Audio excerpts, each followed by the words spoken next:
Hello everyone, I'm Navya Bharati, speech and language pathologist and psychologist. ఈరోజు మనము autism గురించి discuss చేద్దాము.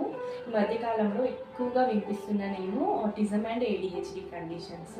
సో వీళ్ళలో ఉండే సిమ్టమ్స్, వీళ్ళలో మెయిన్గా ఫేస్ చేసే ప్రాబ్లమ్స్ ఏంటి అంటే communication problems, communication skills poor ఉండడం, సోషల్ స్కిల్స్ పూర్ ఉండడం, వీటితో పాటు బిహేవియర్ ప్రాబ్లమ్స్ లైక్ అటెన్షన్ కానీ ఐ కాంటాక్ట్ కానీ తక్కువగా ఉండడము, బిహేవియరల్ ట్యాండ్రమ్స్, ఎక్కువ అగ్రెషన్, స్టబ్బర్నెస్ ఇలాంటివి ఎక్కువగా ఉంటాయి.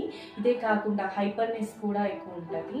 ఇదే కాకుండా వీళ్ళలో repetitive behaviours like hand flapping కానీ స్టిమ్మింగ్ బిహేవియర్స్ కానీ అబ్జర్వ్ చేయొచ్చు. వీటితో పాటు టో వాక్ లాంటివి, ఒకే ప్యాటర్న్ని ఫాలో చేయడం, అన్ని థింగ్స్ని ఒకే రకమైన ప్యాటర్న్లో పెట్టడము, అది డిస్టర్బ్ చేసినప్పుడు ఎక్కువ హైపర్గా బిహేవ్ చేస్తూ ఉండటము, వీల్స్ని ఎక్కువ అబ్జర్వ్ చేస్తూ ఉండటము, ఇలాంటివి కొన్ని సిమ్టమ్స్. వీటితో పాటు కొన్ని రకాల సెన్సిటివ్ ఇష్యూస్ కూడా ఉంటాయి like auditory sensitivity, visual sensitivity, vestibular sensitivity, tactile sensitivity, ఇలాగా సెన్సిటివ్ ఇష్యూస్లో కూడా ప్రాబ్లం ఉంటుంది.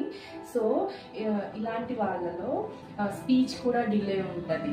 సో ఇలాంటి కండిషన్, ఏఎస్డి కండిషన్ ఉన్న వాళ్ళకు స్పీచ్ థెరపీ, అలాగే occupational therapy, behaviour modification therapy, ABA therapy అనేవి హెల్ప్ఫుల్గా ఉంటాయి. Thank you.